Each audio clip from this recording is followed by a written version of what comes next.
Auntie, Patriotic saying. Patriotic. Patro, Mammy who ding. Your friend Mavis, Asante. Now, Patro, would you may wish I say how many years? I shall say almost 6 years in a 6 years. Until one day introduce you to a Jume. Me mammy. Na mammy, or the Yama Fiquine soba. Until na me ban and chenwa, by Siciano. I don't home make a cranty men I may. No, I only for 6 years. Okay. Until me show a brabo mukakra, usen pempi, ya uwa frank ya. Unye nyina osi o me ko school essence pese bia me ye doctor pese me ye lawyer pese me ye se ni se unye na den da we ni so se wo be da achi oh me nyi ni de na nka pese me ko school na eja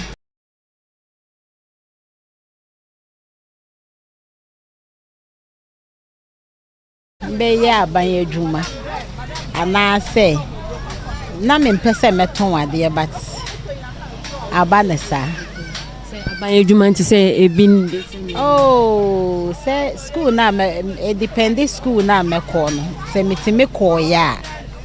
And ka ebia meye ebia secretary na nursing na say bibi. What you say? It's not a school went to me and could be cry. Oh, me SS mom but na me nya boafo bia ma wanto ameso. Could do SS. Na vocational school. Na wo for we. Oh, ma wo for wo ho. I'll follow me, mammy, or papa. But none ye memo a drink a cra. Modoswana. Oh, yeah, no, so sad, but obey anything. When you were in Kahia, there be many was soon. At what point now, Osha says, oh no, mammy, Babaton, and your own Kaya. Oh, maybe they can't back cry.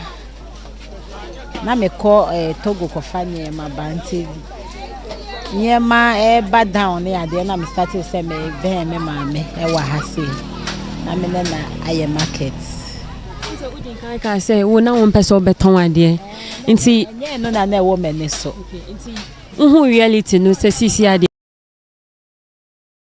e uni choice bia we na wo say ye no uhu ni sen oh me okay Maji atumo brego because I manya emwa abe uso Osha say 6 years ni nti den na betumi aka say oh me Mavis me share adwuma we asi metumi aye say ni say e de afrim oh me share adwuma na si ansa na me ware nyame adom bibia ye fine mame me okay unya say unya nsi wo dan ne na unya oh eguso na asetan de bibia nso eyeboko I said your mind mu aye tin nya easy hey emu aye din o enso nyame wo ho nyame beye ye bompa ya I hope say nyame beye bibia wa be wo say olonka ba ko ye 20 cities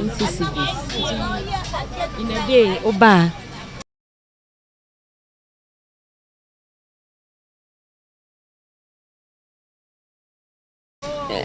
ahena utumi eton oh eto de bia market ne de eto de bia ye eto de bia ene say ne market nya kura market nya se market ya mitimi ton be 5 bags but ene 3 pe na maton 5 bags na na yesen say 1 bag na price says first ne de my 300 say 35 mitimi ton say no me fa wo me be fa e wo omonchen na maton nti me wi ana me disika no eko what you say nti de be ba so na be ye media nti wedro pempen so bi wa brabo ma ohun say when nu ho say nya na nka pese o ye no wentumi anye o ye me no me ho wa brabo mo kra not we ya makase me no me ho no ebia unse ebia misuku me classmate omo ameni omuko school no unse mo do level bi na say ne me hu ne say once a we ye adwuma nko ade so ono na wako school no okọ a unse utimi ko bi what you say market any school no difference bi ene musa o kwa hu bibi ba na wo kwa utimi ko unse obetimi akọ bi betimi a present o hu se ne a obi a wako school kra nso ye den e present no ho no nti me no me ho that be pressure be any baby because obi wo kra wo ho a wako school nso they do baby and your market no o ti me eye ne ho we chen obi a wako school pen nti me no me ho kra the market ne ekoye mo ya o seriously oh eno ni adwuma me se meye nti se ne etie bia se yo se nyo e wo se me ma manage e wo ho nti obi show video na o se mama Mavis asemwe a kama comment bi o mo be person de mawa e den na obeka se obe person nipa na be boa e wo o ma miskan fanya adwuma so adwuma ho se sika na bada nanti da bi se adwuma we nyema ne ye be fa o ye ntua wo ton wi a ansa na wo de ne ra sika ye den akoma no but wo kita capital na de ya wo kwa na wo de ya fa na wa beton oji fi o ton wi a na nti da na went to me anton ni nyina no be den e chia na wa beto aso na wa beton nti be mo period a omodi ama so beton na this and na me fa ye sansan o kira metimi abeto aso na me de ne ra sika ama te de bi na ye me kan so na wa ma o time na o de etua and you obi adeka maybe say that is so ni enkasa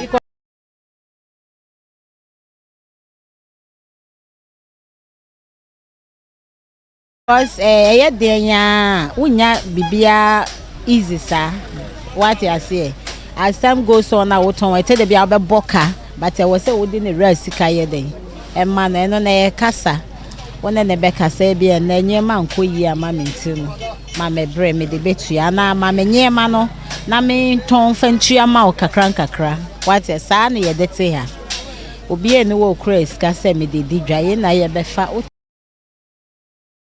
ton wi ana wetua ne raka saneti na maybe say that is so ni enkasa so madam asepa so nya me shira so de ma say e dad bebe ha bia no mbo na bibia nya fa so me shira nya me shira mama onya mo kese na muti me nya adwuma no ye da.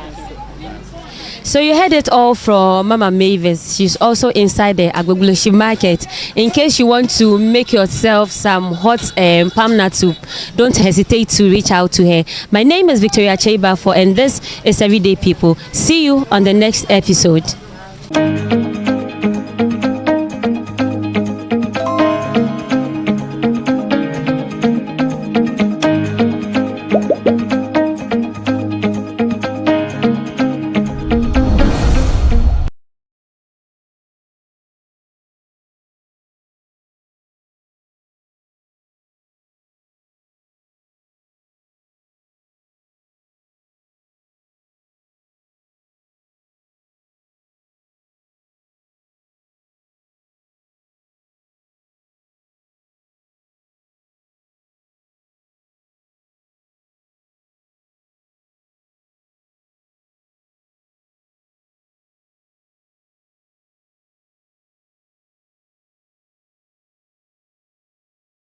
I actually wore my first slippers when I went to secondary school.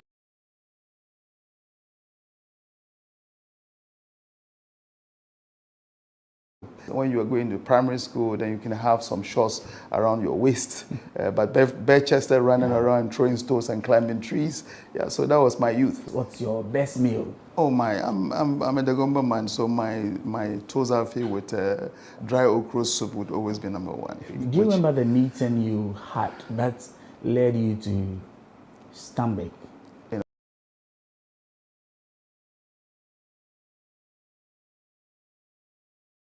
I was invited over to Simon Street, where Standard Bank has their head office buildings, and we had coffee, and then they told me, no, they wanted me to, consider joining Standard Bank.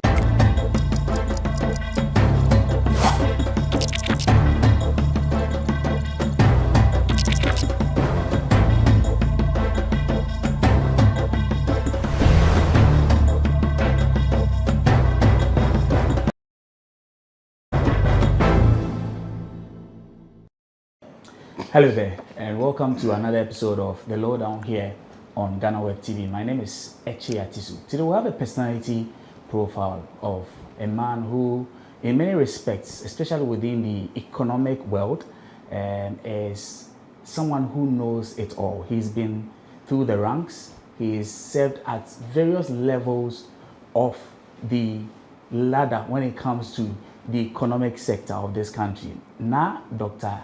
Alhassan Andani is our guest on The Lowdown. These days, we talk a lot about the economy. Maybe we'll learn a thing or two from this conversation. Now, Doctor, thank you, sir, for Thank you very much. The opportunity. How have you been, sir? Doing well, keeping well. Yes, and we don't get to see you a lot these days because we know very recently you went on retirement. That's true. Yes. And, how is retirement? If I could describe it as such, how is that treating you? Well, I actually don't call it retirement. I say retrying. I'm retrying other things, finding new interests, you know, and lots of it. So yeah, it's been busy. At least I say now, well, I have my own destiny in my own hands. So yeah, it's quite enjoyable. I see. Must say. And those are the kinds of. So I imagine you've been into a number of things. You're doing your own thing now, and you say now you have your own freedom. Is that what it is? Well, when I say freedom, look, when you are working in corporate life, you know, it's very prescriptive. Basically, when to come to work and when to go home, what to do and what not to do, and all of that. Yeah, all of that, you know, builds your personality, builds your character, and all of that. But you know, where I am, I choose, you know, what to do, and and you know what contributions to make, and yeah. So at the moment, I run or founded LVS Africa, which is an enterprise development firm. It's always been my interest to deal and solve corporate problems, you know, particularly dealing with the very poor entrepreneurial record of Africa and Ghana and Africa I'm sure we'll get to speak more about that. I want to know you a little more. I know we talk about you every time we mention Chief Andani. We're talking about either Stanbic. We're talking about someone who was at the is it Association of Bankers? Yes, that's right. And all of that. But can we get to know who you are exactly? Apart from all the glory and all the big things we know you've achieved. Yeah. Where did the life of the young Alhassan Andani start from? Well, yes, so my life started in a little village near Tamale called Bamvim. That's where I was born, to the royal chief of Bamvim at the time, who was also a teacher. So I started my life in Bamvim. Then my father moved on to Sanaragu, which is the, you know, another chieftaincy where he went to occupy, and I continued primary school in Sanaragu. Then went on to Ghana Secondary School, Tamale, where I did my O-levels from 1973 to 1978. Then I came to Tamale Secondary School to do my A-levels from 1979 to 1980. And then entered University of Ghana, supposed to have graduated in 1983, but those were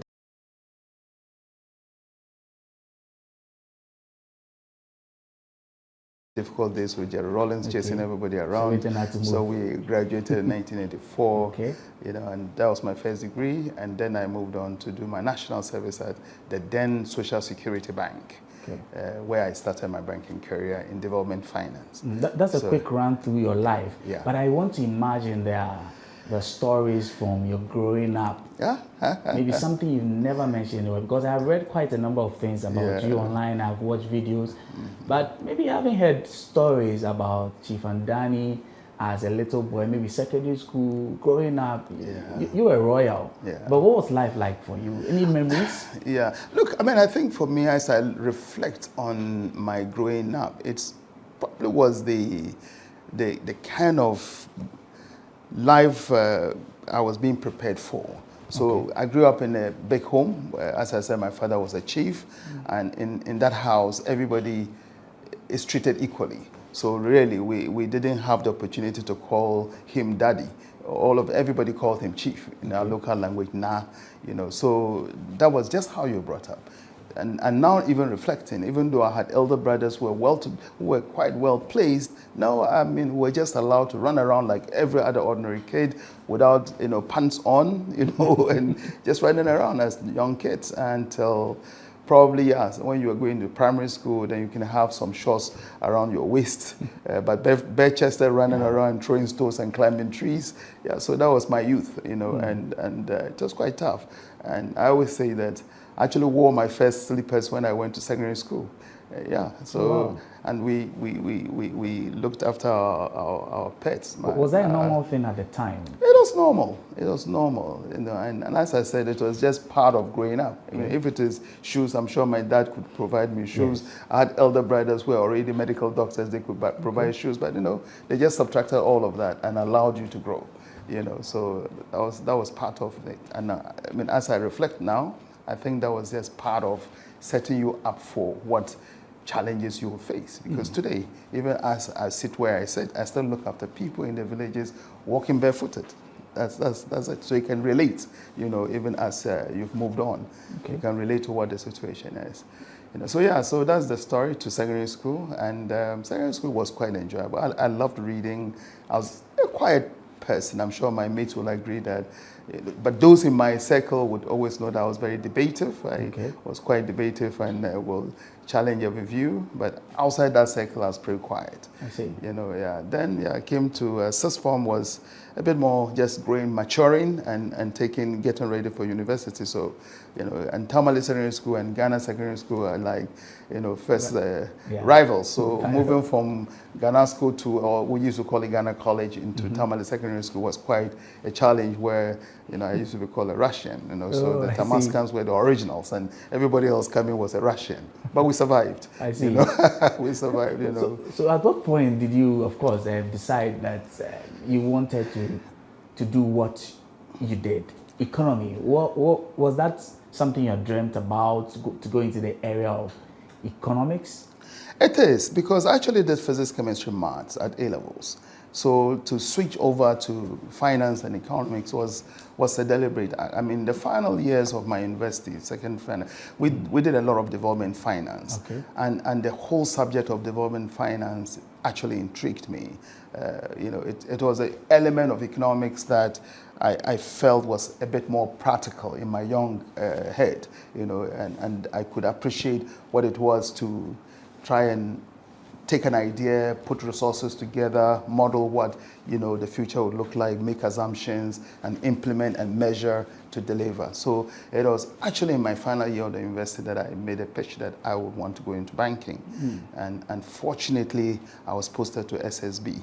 And SSB was set up, the Social Security Bank was set up as a development bank. And you know, at that time, Ghana had a structured financial system. We had development finance institutions, we had commercial banks, and of course, you had the development banks or merchant banks. You know, so I was in SSB where, you know, at that time it was largely development finance, even though we had a burden retail business. And in the development finance unit, that's where I actually cut my teeth into banking. And I always tell people that SSB trained me, because really understanding banking, corporate business, clients, you know, what the economy looks like, how it impacts every sector of the economy, you know, and how you can understand what the macro is and use the micro to run your business. You know, that's really where, you know, it all began. And in that sector, you more or less achieved it all. You went from the lowest to the highest. And I read somewhere that by the time you're even leaving Stanbic, for instance, what you took over having 3 branches, you left with about 34. Well, you know, how were you able to do all of that? No, I mean, look, with great humility. I mean, Standard Bank is a great institution. It's 100 plus, probably one of the oldest actual indigenous banks in Africa, and so the bank has history, the bank had capital, the bank had resources, the bank had people and talent. So mine was just to take a franchise in an economy that the group was very interested in. You know, at the time, we're looking to be large. You know, I mean, Standard Bank was very large in South Africa, you know, and largely the SADC zone. So they were looking to grow significantly into a major tier bank in West Africa. You know, so I was given the Ghana piece. So there was a huge push from the group in terms of all the resources that were required. So my piece was to put together the team and to understand the economy, sectionalize the economy, and then land all the group structures in the country. Do you remember the meeting you had that led you to Stanbic? That meeting where you met and maybe you spoke with the people from South Africa. What did you tell them in that meeting? Well, yes, it was interesting because I was with Barclays. I'd moved, yes. I was at Barclays in South Africa working in the, what we call non-presence countries. So I was basically providing coverage work, corporate coverage work in countries for Barclays where we didn't have a fiscal presence. You know, and I had actually moved from Barclays, Ghana as Deputy Managing Director and Executive Director Corporate Banking. So, you know, where I had been from, 2000 to 2005, 2006, I went to South Africa. So when I was asked to come, I mean, I was engaged by Standard Bank. Well, they invited me, the CEO for Africa, and I think that was the regional CE for West Africa. Okay. It's like, invited me for coffee. And we had coffee, you know. Then I was working in, Barclays had just taken over APSA. So we had moved from our offices in uptown Sandton to the city, you know, and I was in a street called Anderson. Okay. So, you know, I was invited over to Simon Street, where Standard Bank has their head office buildings. And we had coffee, and then they told me, no, they wanted me to, you know, consider joining Standard Bank. I was quite enthusiastic because I thought it was something within the SADC region or within South Africa. But it didn't take long before they kind of told me they wanted to bring me back to Ghana. Okay. It was a bit of a shocker because, you know, because you were getting used to the... You know, I knew what Stanbic was here then, you know, probably just, you know, at that time really, 2 branches and an agency. You know, and I was Deputy Managing Director of Barclays, and, you know, could have actually come back, you know, if I wanted to the Barclays job. But they said this is what they wanted. I reflected on it, and yeah, I was a bit taken aback, but, you know, they gave me the encouragement and actually shared with me the vision. For me, what drives me is vision.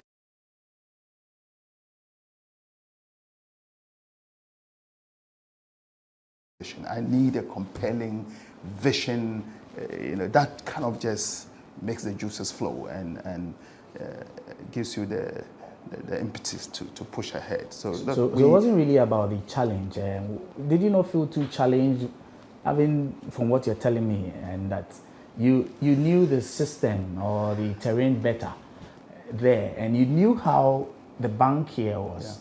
Yeah. Did you not feel too challenged? I mean, like, too much of a big challenge that this was going to be for you to even surmount? Well, yes, and the challenge was really where the excitement was. Okay. Because as I said, this was probably Africa's largest bank, but very unknown in Ghana. You know, it was quite big. When I say Africa, the indigenous Africa, of course, Barclays was there, but drawing all their strength from the UK, Standard Chartered was there. You know, but one of the big African banks at the time, and still today, is Standard Bank. So, and they were not very, you know, present in Ghana. So yes, it was a challenge, but a challenge that I was very confident we could work together and deliver. Okay. And say what, I think we delivered it. I have a few questions I'll ask you about the economy and how every one of us can get some tips and nuggets around how to handle our financial lives. But when we come back from the break, I'll pose that question to you and you give me an answer to that. Okay. I'm still here with Dr. Hassan Ayariga, and he's now the founder and executive chairman of LVS Africa. We'll be back shortly.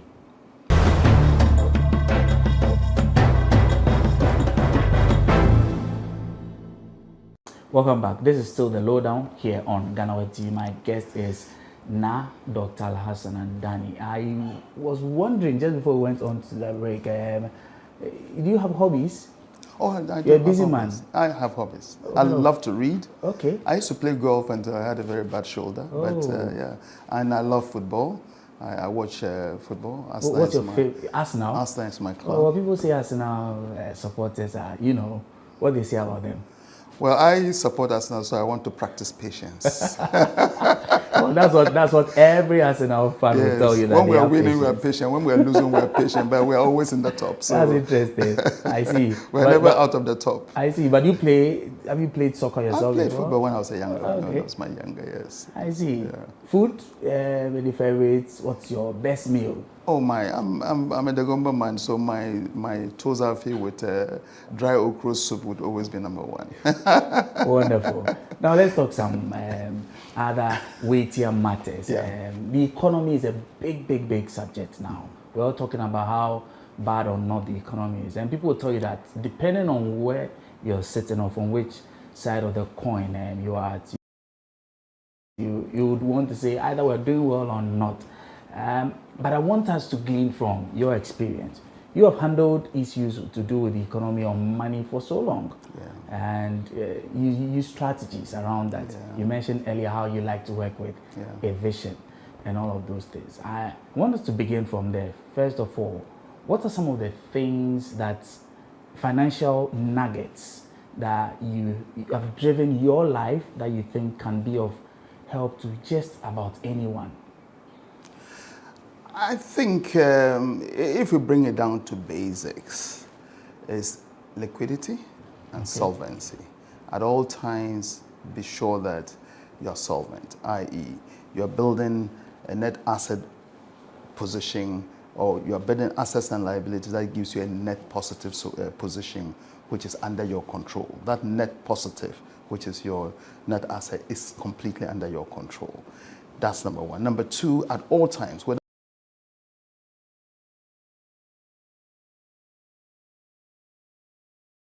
you're a company, country, you've got to avail yourself adequate liquidity, because bankruptcy is not necessarily, sometimes when you just don't have the liquidity, you may have all the net assets, but you don't have the liquidity, you can be in trouble. So I would always say watch that. And of course, it comes back basically to just how much you earn and how much you spend. That's entirely your discretion. What you earn and what you spend is entirely your discretion. Again, whether it's at the personal level, the corporate level, or the national level. To spend more than you earn is just a recipe for disaster anytime. Is that how people can reduce, for instance, things like debt? Yes, so debts are not necessarily bad. And I mean, for a banker like me, debt is my stock in trade. But I always make sure that the debt you take is value accretive. You take 100 CDs in debt and you can generate 200. Pay me back my 120 CDs in profit and and then we keep rolling. So it's about being focused with debt and taking it to solve problems that are value accretive. What I mean is generating your return over and above the cost that you have put into it. When I asked you earlier about how or what launched you into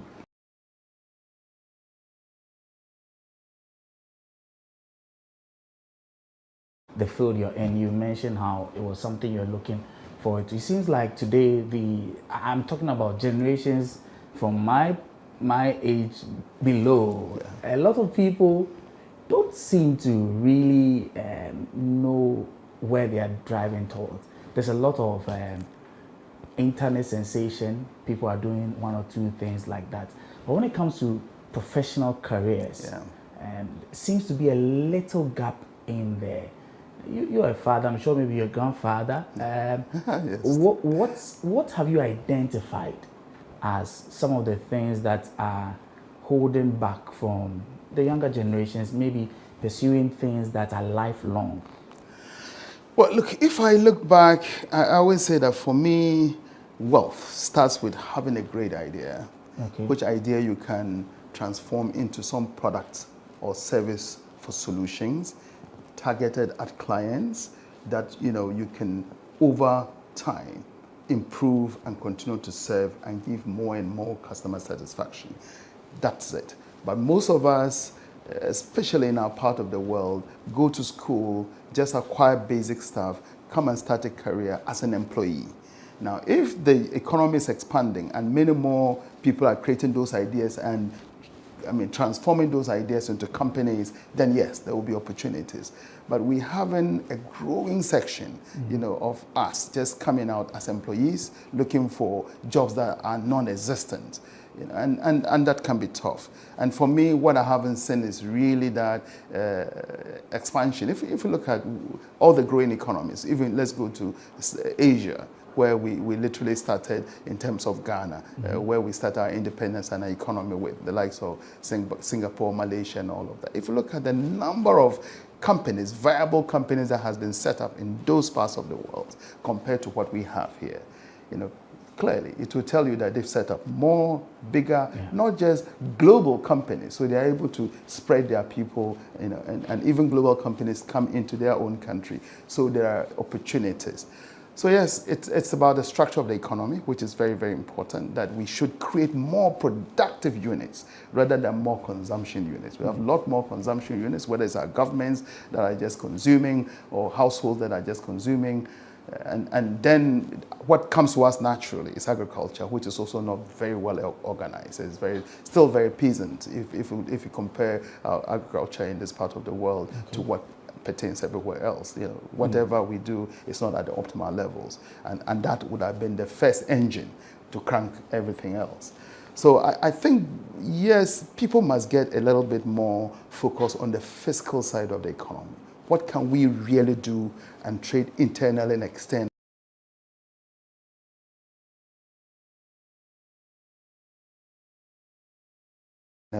for a more sustainable income, more sustainable existence, and contribute, to the total output of goods and services, not just in Ghana, but across the world.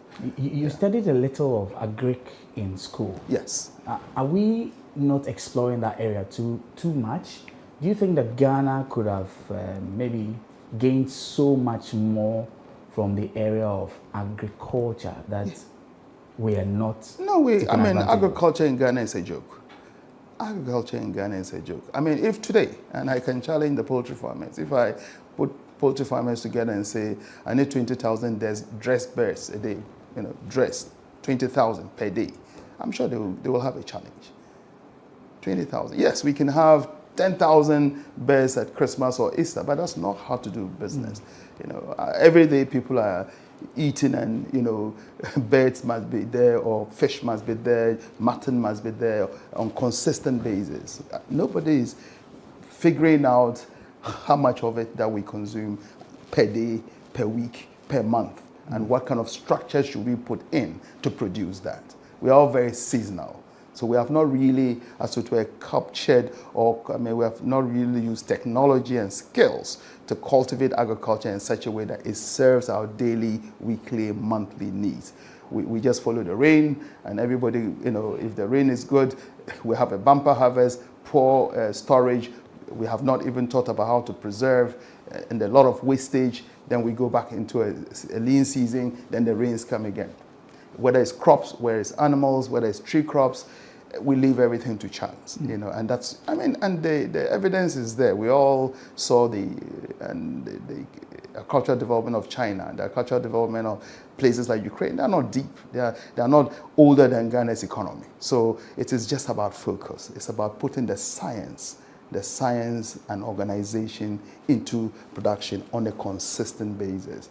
But there's a lot more talk around policy in agriculture than a real action in agriculture. Yeah. I see. Now, you've been in the bank, so maybe I can ask you this question.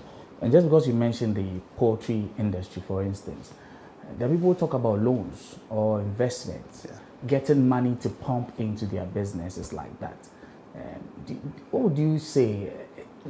Are there avenues enough for them, especially when it comes to the financial institutions, for people to get what they want, to be able to push into their businesses and to reap the needed benefits and then pay back? Because a lot of people complain about such things. Yeah, I think what people do is just one piece of it. Probably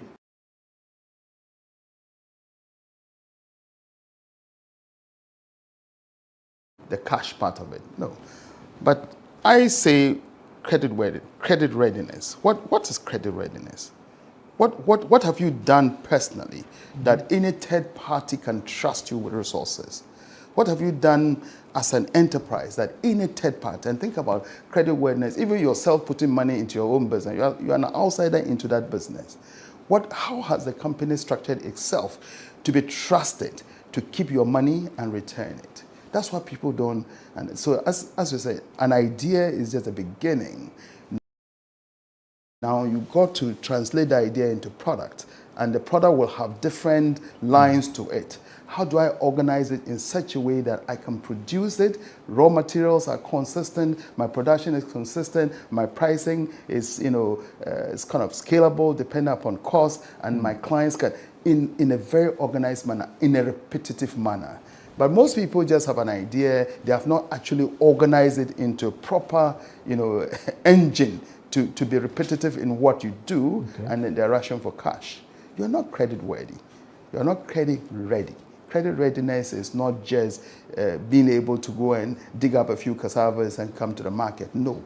How do you ensure that that cassava you are digging up is going to be available over a long period of time, that your clients appreciate the quality and you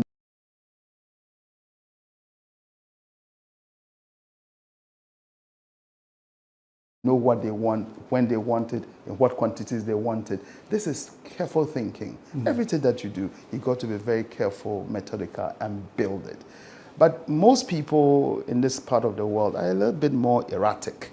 Sometimes they can even start very well, but just lose focus. And something that may have started as credit ready, suddenly, because you are not focused, you start to use company money as though it's your own pocket money to build houses, to buy cars, and then you are now richer than the company is collapsed, they come after you, and you've lost everything. And then we go all over again.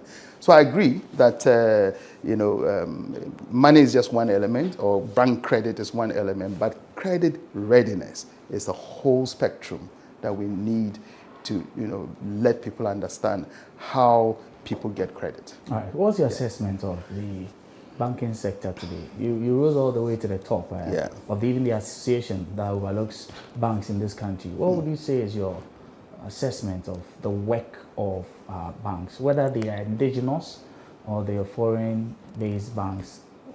Look, I would say that the banking in Ghana has been absolutely resilient, especially in the last 10 years. Banking has gone through a lot. We have gone through, all the asset quality reviews. We've gone through where some banks have actually either collapsed or have to be saved. We've gone through the most crunching of it is the domestic debt exchange program. Has really been, very tough for banks. Just keeping liquidity going, making sure they stay solvent and still meeting customer needs. That's a very tough. And in fact, I tell my colleagues, because we just slipped out before DDEP happened. So I tell my colleagues that they're having such a unique experience that those of us who spend all of our lives, and I spent all of my life in banking, I joined in '84 and I left in 2004, 2020. It's a long period, so, but the experience of the current crop of leaders of the banks in the last 3-4 years has been phenomenal. And I think the industry has been very resilient. We just have to continue. And the first time we have actually seen a government default. Ghana government cannot pay its bills. And because it cannot pay its bill, and it's such a huge systemic element of the economy, companies that serve government cannot pay their bills. Investors who give money to government cannot serve their bill. And all of that washes back to the banks. All of that, whether it's a bank that cannot pay or a depositor who put his money in a bond that has not got the money, or a contractor who is taking money to all of that. The government's non-payments is in the books of the banks. The investors who put money in the bonds, their businesses in the bank, the company. So just imagine. So that's really the cooker place on which everything is. And still, we have absolutely no problem in terms of meeting customer needs. I dove my heart for what I would call a very resilient industry, very resilient banking industry. LVS Africa, what exactly does LVS Africa do? I think LVS Africa is just to answer the question I talk about creditworthiness or credit readiness, is to say, how do we create enduring enterprises? How do we create enduring enterprises that, I said, Standard Bank is today probably 160 plus years. It was started in somewhere in South Africa, the Eastern Cape there, with very enthusiastic entrepreneurs. But they have survived for 160 years. Tell me, how many companies do you know in Ghana that have survived 160 years, or 100 years, or 50 years? The last time I had a conference and I asked that question, it was only one hand that went up. Some family business that moved from father to son and now transitioning to grandparents and grandchildren. But what LVS Africa is about is just to let entrepreneurs understand the whole dynamics of building, giving life, independent life to what they call their own company or enterprise. Because I keep saying, enterprises are more enduring than human beings. After 60 years, you retire. The enterprise is only just getting matured. They can always get a better CEO, they can always get a better CFO, they can always get a better marketing director, a better HR. So as you evolve, so you can see the enterprise. But if you sat on it as the owner, after 80 years, really, can you keep things going? So you would, but enterprises don't die like that. So what is the trick in giving life to enterprises so that they can continue to serve? Whether it's the Rockefellers, those companies are still alive. 7 great-great-grandchildren, 7 foundations, but the original founders are gone. How did they achieve it that Africa is not able to achieve it? So for me in LVS Africa, my big trust is to see and talk to entrepreneurs, work with them to see how we can put structures into their companies to isolate their lives or take their lives away from the life of the company and let them understand that that company will be there to serve their great-great-grandchildren long after they are gone. The companies have life. So LVS Africa is about focusing on the life of the company. We call the enterprise doctors. What is it that puts this company together so that it grows consistently? Of all your personal achievements, which one of them would you say is the one you're most proud of? Well, I would say at least when I left work, I still had a family that was very loving. In spite of the time spent traveling and working, we still have a home, where everybody feels belonging. That for me, that's very important. That's very on the family side. I think we managed to pull ourselves together.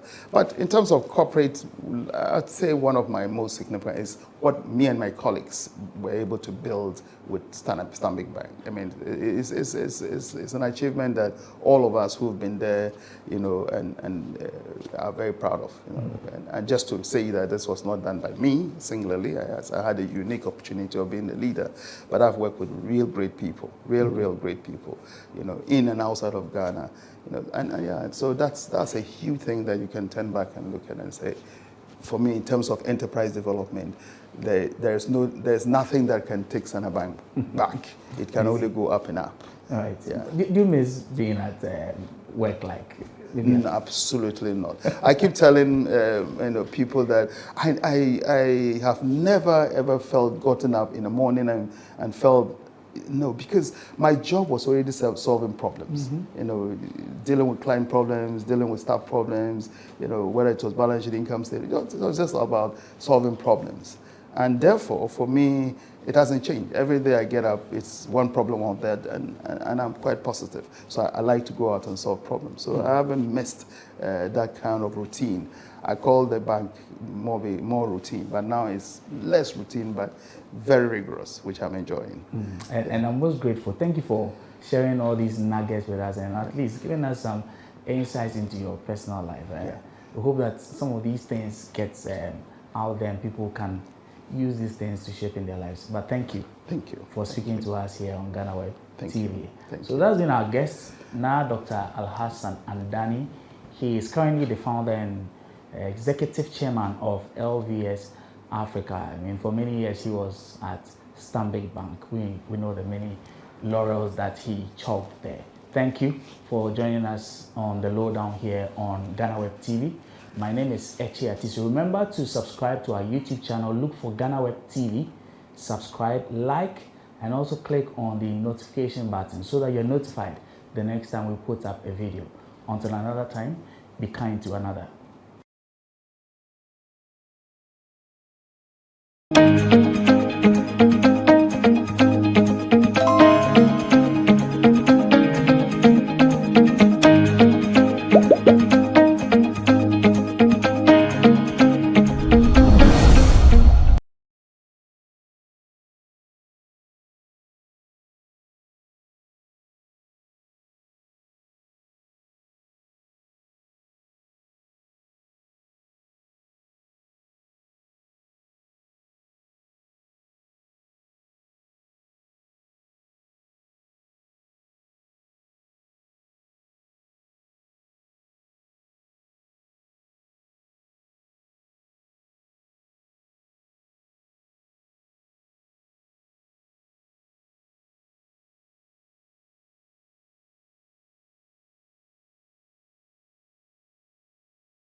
Over 15,000 people in Ghana are believed to suffer from kidney disorders, which require dialysis treatment. Kidney disorders of any form are quite serious because they affect the function of the kidney, which includes the cleaning of the blood so that a person's organs will function effectively. I actually wore my first slippers when I went to secondary school. When you are going to primary school, then you can have some In effect, having a kidney disorder means that you'll not be able to live life as usual. Sometimes you may not be able to even work to earn a living.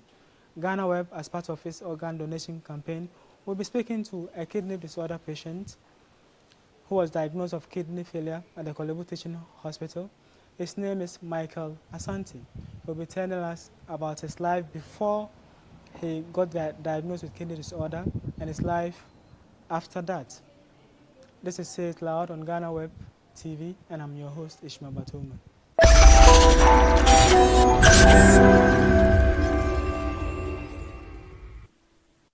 Hello, Michael. Hello. Thanks so much for welcoming us to your home and for doing this interview. So we'll begin our conversation by looking at your life before you were diagnosed of kidney failure. Okay.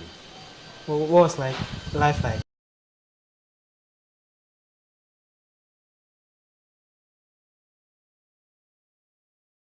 For you? Life before the diagnosis was, I would say, normal because I was a young guy. I just started life. I just found a job on a contract basis. I thought I would pursue certain dreams. I would pursue certain. I didn't know I expect this would happen, but things were, I don't know how to say, were quite different before this. Energetic, full of energy, happy. I was about to begin life, but sadly I met this condition and I really didn't know what to do after when I was diagnosed with it. So when were you diagnosed of kidney failure, and what event transpired before that? Oh, it happened, what happened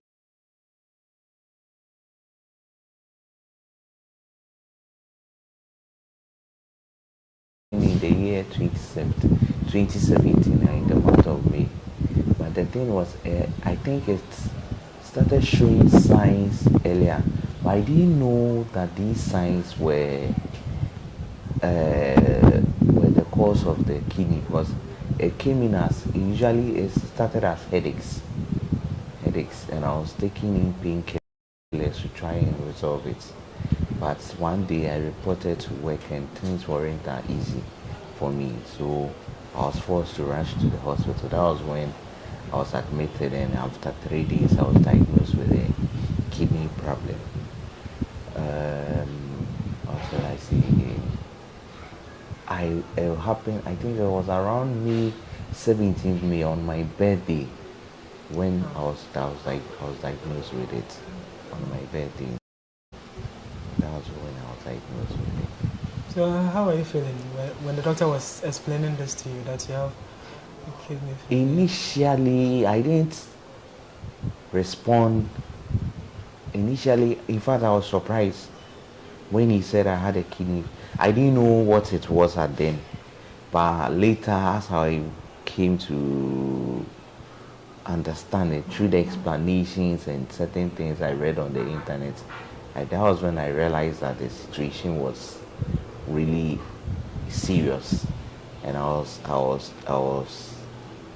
don't know how to say it.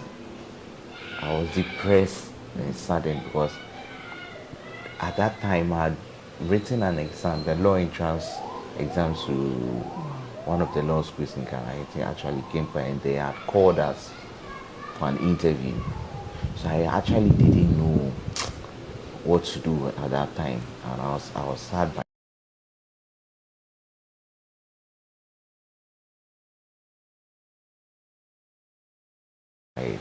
by what happened.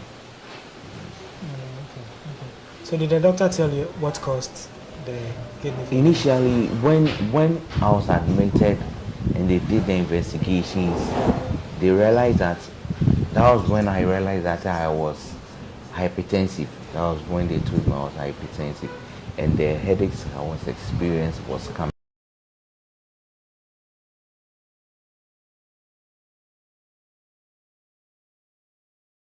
from these high BPs I was having. That was when I realized that was the cause of the problem. So it has been 7 years, if my calculation is 7 years. So how has life been like?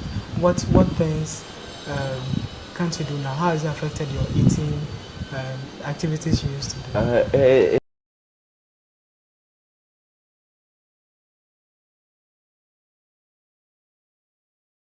It has affected me a lot, because initially, after I was diagnosed in 2017, I tried to work with it, but when I realized I couldn't, I was really struggling a lot. I think in the year 2021, okay, that year, fortunately for me, I resigned. I resigned in 2019 from the because of the challenges I was facing. But in 2021, for instance, I suffered a stroke because of this condition, and I even went blind. It was the grace of God that saw me through it, that I was able to recover. Eating, doing active things, trying all those things, I have to limit it, those stuffs. At the moment I'm at home, I had to come home because of the condition. Okay, so are there things you can't eat now? Yes, there are certain things I can't eat. Can you name some of them? There are a lot. There are a lot. Wow. There are a lot. There are a lot. What about taking water? I hear the water, not necessarily water. What we were told was the fluids. The fluids we have to take in. So they limited it to 500 ml bottle, the small size one, in a day. In a day, we have to control.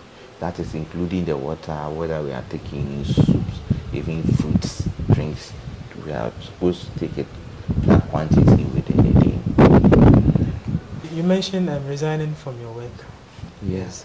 And writing the law entrance examination. So what work were you doing at that time? Oh, I was with an insurance company. I was with their internal controls department. Okay. At the same time going to law school? Yes. When I was then working, then 2017, I wrote the exam for the law exams. That was when I was diagnosed with the condition. So in 2017, for instance, we were called for the interview, but unfortunately I was at the hospital, I couldn't go. So it was in 2019 again, I had to take the exams again. I was also working during that period, and I got admitted this time into the program, the law program, but I was forced to stop because in 2020,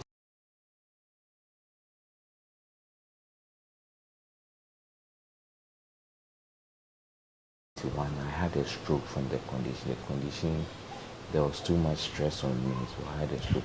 I decided to stop the program, and I also decided to resign from the work because the condition was too stressful. Yes. How did it feel like when your dream of becoming a lawyer, you just decided to stop it?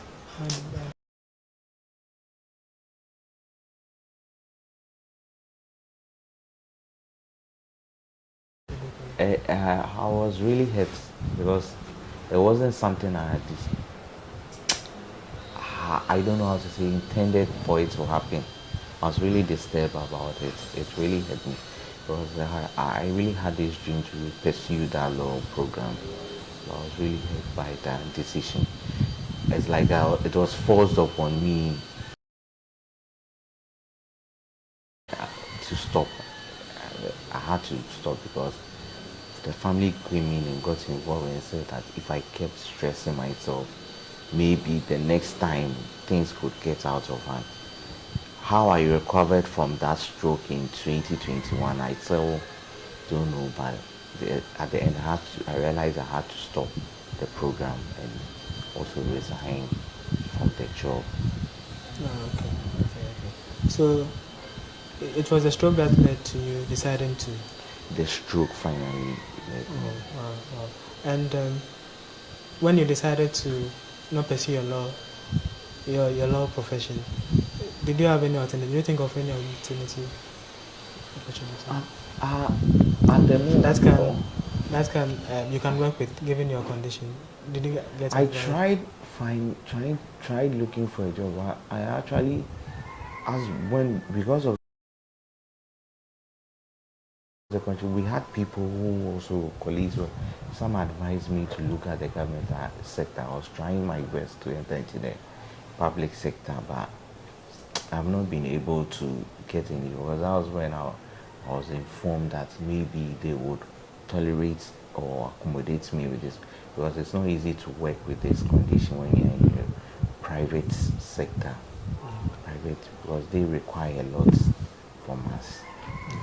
So with no work now, we know the cost of dialysis is very expensive. A session is almost 500 cedis, and you need like three to two sessions. That's the required amount of sessions you need. So in a week you need like 1,500 a month. That's like 6,000 cedis. How do you cope with the cost of the dialysis treatment? It's not been easy. Mostly I had to depend on friends and family. I'll have to say most of the time I had to beg. So I have to call people and ask for help, support, wherever the support may come from, and whatever amount may come. And sometimes I also get support, let's say, from my church members, church too. People come in when I call them to support me. That's how I've been managing the situation. Okay, so how many sessions do you have in a week now? At the moment, the advice is for me to do 3, but usually because of the financial cost involved, I do 2, and since they even closed the unit down, I'm forced to do 1 session in a week because I can't afford the amount the private centers, the private dialysis centers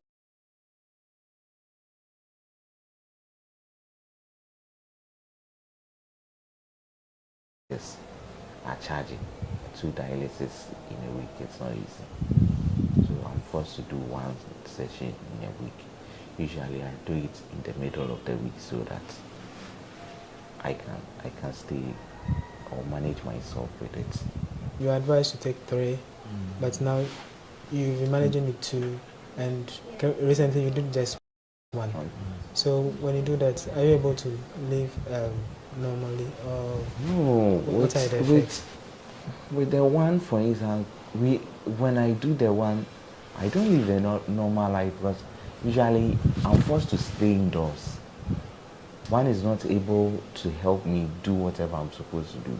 Because if I go out to try and stress myself, I'll find myself in trouble. Usually with the one, when you do one, you still have fluids within your body. You are not able to control yourself, and it's supposed to clear toxins. And these toxins are not taken out with the one. The one dialysis is not enough to clear the toxins. So what happens is that you still feel uncomfortable. You are not able to control. So I'm forced to stay indoors. Usually when I'm doing this one dialysis in a week. That's what happens.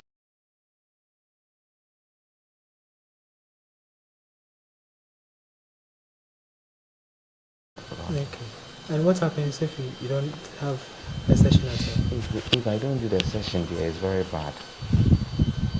I will not be able to conduct this interview. It's very bad. I can't even control myself. And let's say if I don't do it within 2 weeks, I'll be forced to go on admission. I'll be forced to go on admission. So, like, what are some of the symptoms? Like, you don't feel like you can't breathe, or what are some of the symptoms? When I don't do that, even with the one sessions, for instance, when even do you struggle to breathe because there are still fluids within you, and there's the toxins. It makes you feel uncomfortable. For instance, sometimes there's this condition that may arise when you are not doing the dialysis, or even you are doing once a week. Sometimes there's this experience. They call it gastritis. It's a very sharp pain within your tummy. You experience when you are not doing the dialysis adequately or effectively. Because when you are not doing, you are doing once a session, the clearance, they say the clearance is not effective, it's not adequate enough. Okay. So you struggle to breathe. Sometimes we get swollen feet, or how should I say, our faces swell up, and we sometimes experience this sharp pain within the abdomen, the gastritis. That's what we go through. So when you begin to experience these things, you'll be forced to go on admission at college. Usually I go on admission at college emergency. Okay, so what does the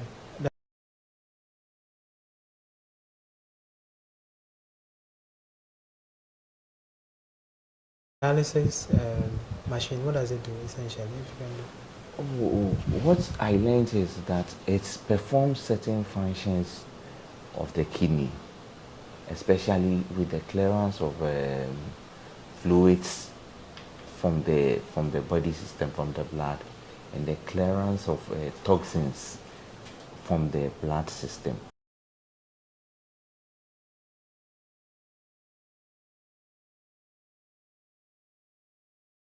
When these things are not cleared from the system, it's where you begin to experience these kind of conditions of swelling foot or swelling face. You experience nausea, start to vomit. You become uncontrollable. You struggle to breathe because there's lots of fluids within the body system that needs to be cleared. So it's because of the toxins in your blood, that's why these things happen. The toxins in the blood, so the machine will clear, filter these things from the blood system. Okay. You mentioned that for instances where you don't get a session, there are some effects. You have swollen feet and other effects. How do you manage them? Usually, when there's no money,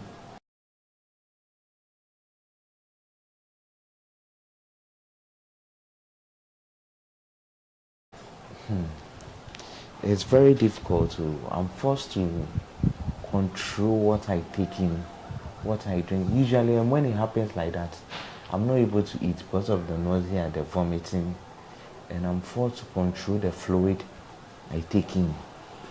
So sometimes in these conditions, when it happens, I'll be forced to lie on the couch. I have to bend down just to be able to breathe because I struggle to breathe. Then I have to bend down like that and stay there for some time. So let's say in the afternoon it calms down. But after that in the evening, it's usually when the weather is cold, I struggle to breathe. But when it's a bit hotter, then the breathing improves. Then I go and lie down on the couch and have to control the fluid intake. As in, I don't take in water and food, for instance. I'm not able to take in food because of the vomiting and the nausea. When the weather is hot, you're uncomfortable. When usually it's hot, for me, for instance, I prefer the hot weather. Usually, when it's cold, when the weather gets cold, I'm not able to control myself. Usually, so whenever I even go somewhere and the AC is on, I require or I tell them to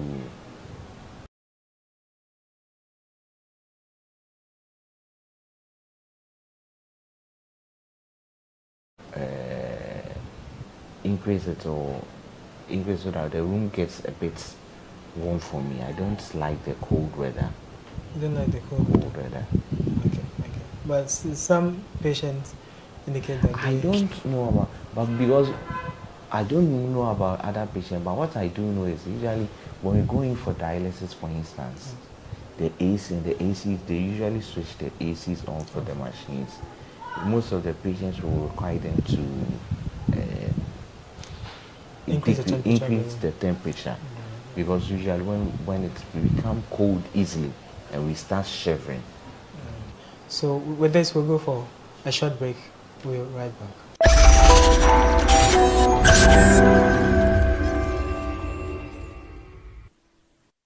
Welcome back to Safe Love on GhanaWeb TV.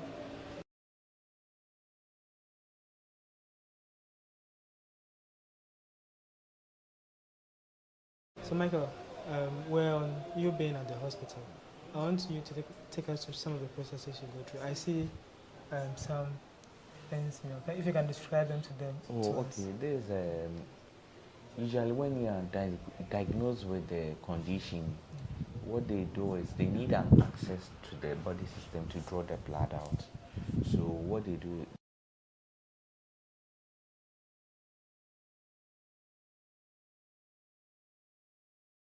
they create these access points.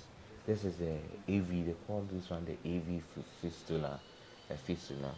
I think they join the vein and the artery together to create this access point. So what you see over here is a larger vein and a larger artery where they prick us so that they can draw the blood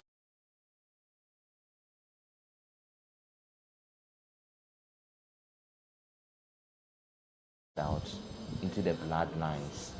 There are blood lines that are connected to the dialysis machine where it goes through the machine, then it is filtered. Then they bring it back into the body system through one of this. So let's say with these two outlets, there's the outlets.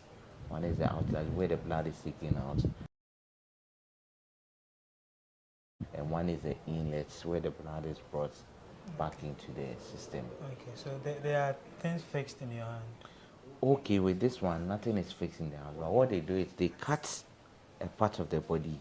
And I think they join the AV, the fistula to the artery to create this large. They say they are trying to create some larger vein and artery points. So these ones will be bigger than the normal vein and arteries we have in the blood system, so that they can able to prick us and get the blood out of it. Okay, but some patients do have some things fixed in their hand. With that one, I think it has to do with there's another one, I forgot the name. They call it femoral or something. They use a catheter. Okay. Then they insert it into the body system. There's one.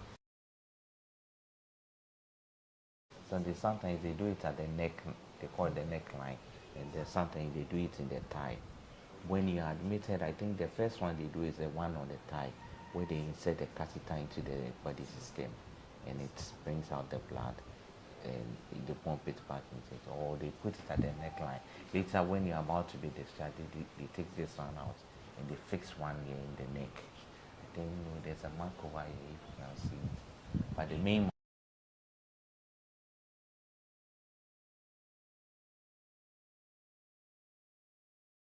mark is over here. When they fix the neckline, they fix it into the body system.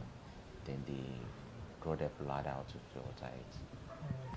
So you guys go through a lot. So at this stage, they are painful, right? When they are doing them, or they do something to make the pain go away. I think they I've forgotten the name. After the procedure, do you feel the pain? After the procedure, you feel the pain. When they are doing it, there's a drug they use where you don't feel the pain. But after it, then you feel the pain. Okay. So have you explored other means of treatment? You know that organ donation is one of the things that is coming up. Have you explored? Yes.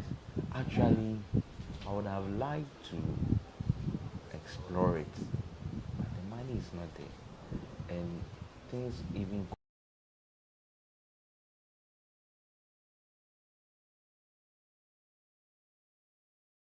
got worse.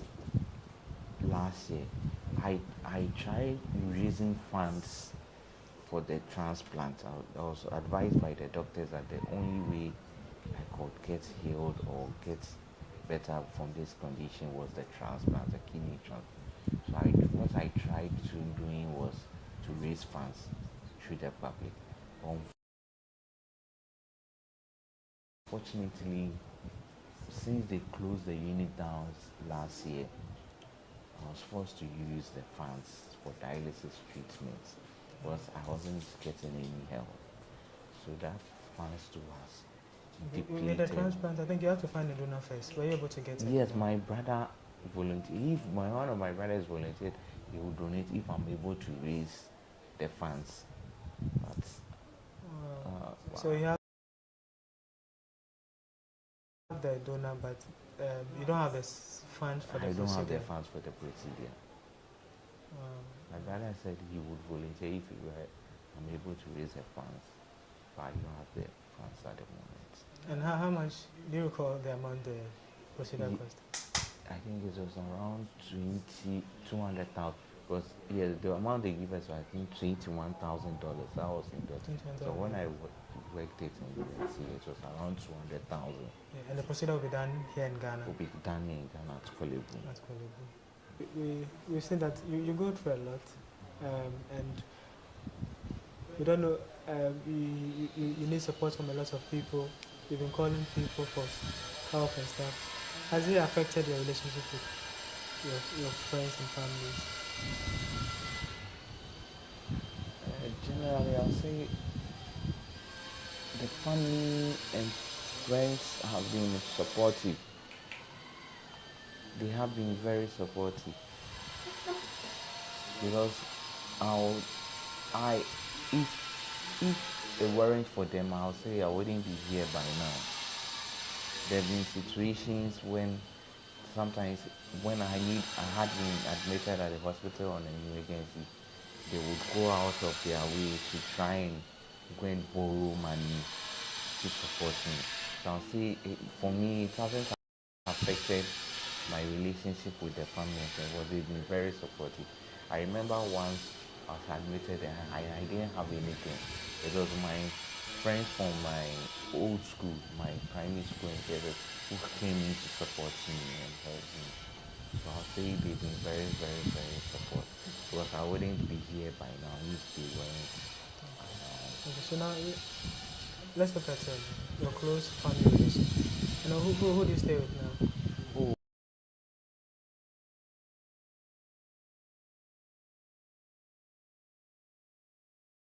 Currently, because of the country, I was forced to move back and live with my parents. So this place is my parents' place. So your mom and dad are both? Yeah, both. So they are the ones who mostly have to take you to the hospital? Oh, I'll say usually when I go, I have a younger brother too. He's the one who has been taking me. Then let's say they will come in, they later to have a look or support. Yes, this will take a very big toll on them. This will take a very big toll on them. Seeing it has. the My mother, condition for you are in. instance. My mother, for instance. In fact, both of them, my mom and dad, are currently, they are not even feeling well. They're not feeling well. My mother had to go to the hospital yesterday. It has a big toll on it. And so, I'm asking, taking care of you, I think it has some effects on them when they see you in your conditions.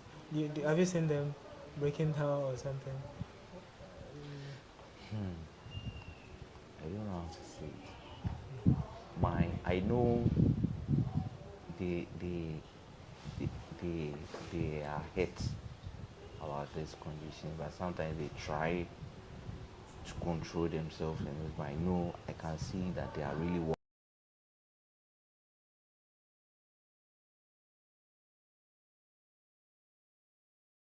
worried about it.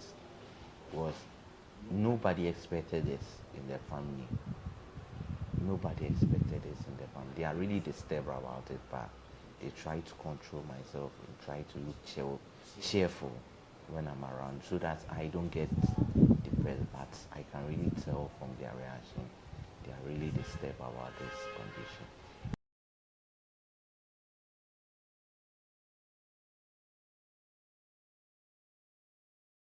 It has a big toll on them. My mother in particular. Michael, you're a member of the Renal Patients Association at Kolebu. I'm sure that's more like a family, a second family for you. Yes, it is. Yes. And I'll say, what are some of the activities you're engaging with them that helps you? oh, at the moment, what we usually do is that we are trying to get the public. Not necessarily things you're trying to do to help. Like, I'm sure you're a family now. You check on each other. We are a family. So we check on each other. We try to encourage each other, provide support for each other. Sometimes the financial issue, when it becomes a burden, we try contacting each other. We console each other when we hear a colleague has passed on or is not feeling. And we try to advocate and fight for certain things for our colleagues, our patients. That's what we do. But we are a family. We communicate and we try to. It's not, it's not easy being in this condition.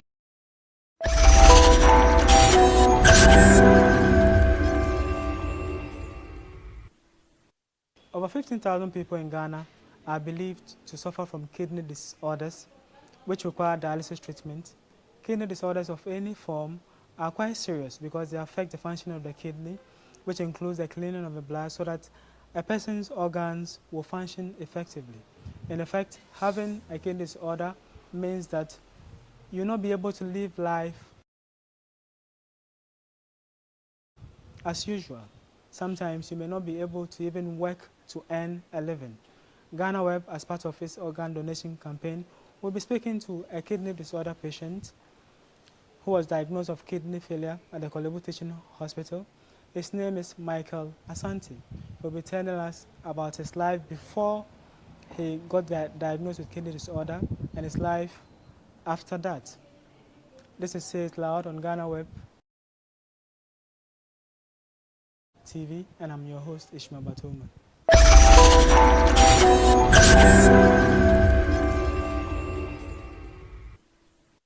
Hello, Michael. Hello. Thanks so much for welcoming us to your home and for doing this interview. So we begin our conversation by looking at your life before you were diagnosed of kidney failure. Okay.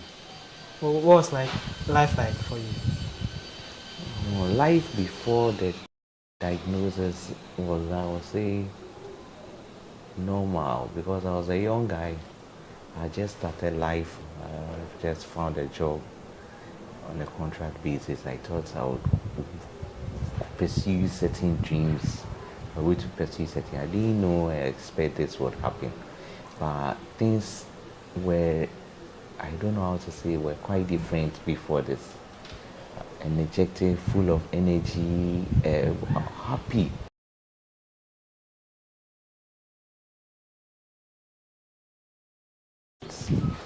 So when were you diagnosed with kidney failure, and what event transpired before that? Oh, it all happened in the year 2017, in the month of May.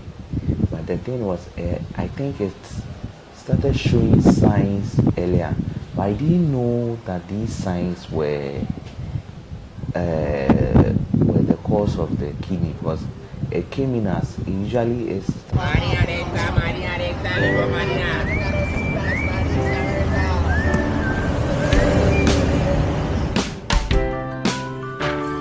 I want you so bad, I'll fuck like her. I want you. I wanna say yeah.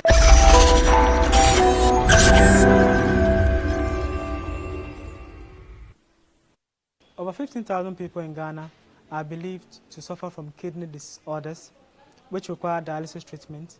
Kidney disorders of any form are quite serious because they affect the function of the kidney, which includes the cleaning of the blood so that a person's organs will function effectively. In effect,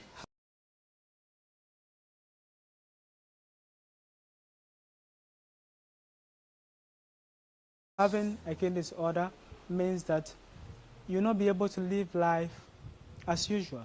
Sometimes you may not be able to even work to earn a living. GhanaWeb, as part of its organ donation campaign, will be speaking to a kidney disorder patient who was diagnosed with kidney failure at the Kolebu Teaching Hospital. His name is Michael Asante. He'll be telling us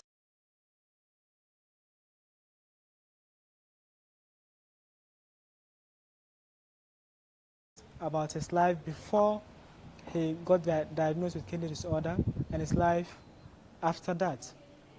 This is Say It Loud on GhanaWeb TV, and I'm your host, Ishmael Batoma.